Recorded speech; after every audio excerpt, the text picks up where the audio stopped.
Good day, learners. Previously, we discussed about the types of speeches and speech styles, but here on, let's talk about the types of speech acts. Speech act. This concept was proposed by John Longshore Austin in 1962 and was later developed by John Charla in 1969. Both philosophers believe that language is not only used to inform or describe things, it is often used to do things or to perform acts. In other words, speech acts is an utterance that a speaker makes to achieve an intended effect. Speech acts are verbal actions that accomplish something. For example, we greet someone, insult, compliment someone, plead, flirt, or supply information and get the work done. A speech act might contain just one word or several words or sentences.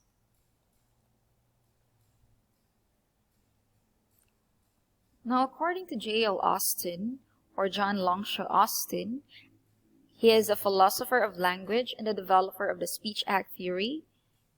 According to him, there are three types of speech acts in every utterance, given the right circumstances and context. These are locutionary act, illusionary act, and prelocutionary act. In locutionary act, it is the actual uttering. For example, please do the dishes. It is the basic uttering or producing the actual language expression. Next, illusionary act. It is the social function of what is said.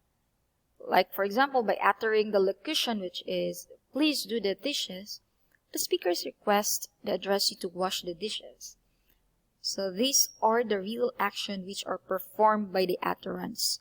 We form utterance with some kind of function in our mind. It is the intention or what we desire to achieve something. Basically, it is the intention or the desire of the speaker as he utter the task that needs to be performed. And we have prelocutionary act.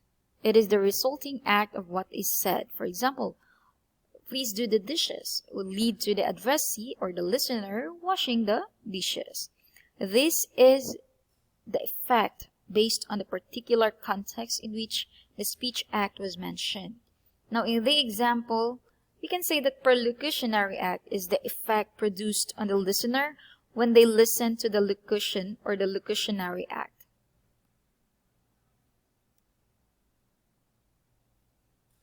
Now, a philosopher named John Charla is responsible for devising a system of speech act categorization.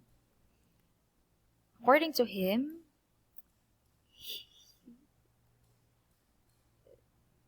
speech act theory is defective. That's why he classified speech acts into 5 distinct categories.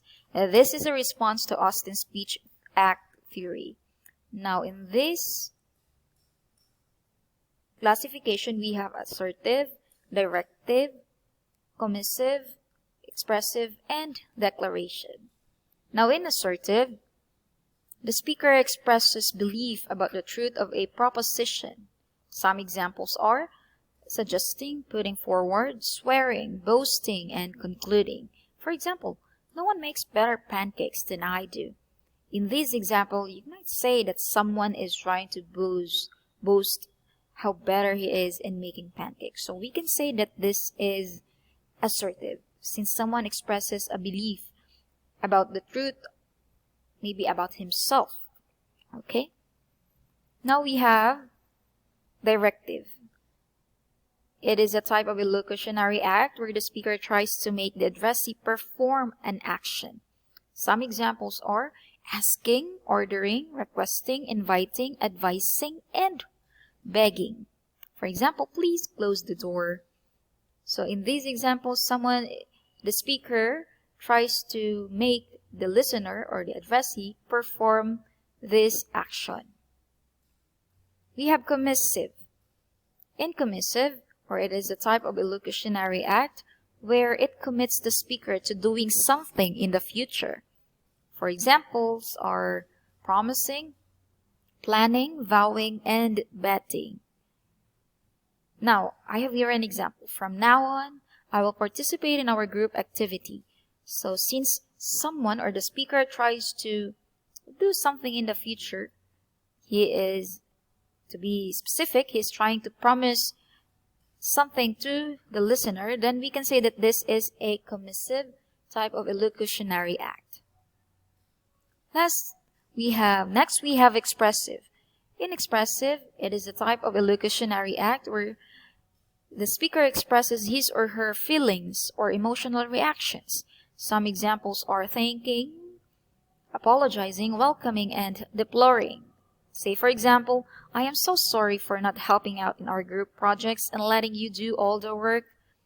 So since this person or the speaker tries to apologize or express his or her feelings to the listener, then we can say that this is expressive illusionary act. Now, lastly, we have declaration. It is a type of illusionary act that brings a change in the external situation. Some examples are blessing, firing, baptizing, bidding, passing a sentence, and excommunicating. For example, you are fired. Now, simply put, in the declaration, it brings a change in the external situation, right? Simply put, declaration brings into existence or causes the state of affairs which they refer to. Now, in the example, you said by saying someone that you are fired, an employer causes or brings about the person's unemployment, thus changing his or her external situation. So that's for declaration. So there you go. Those are the types of speech acts according to J.L. Austin in his speech act theory and John Shirley's classification of speech acts. I hope you learned something from me today. This is your teacher, Teacher Jai. Thank you and see you again.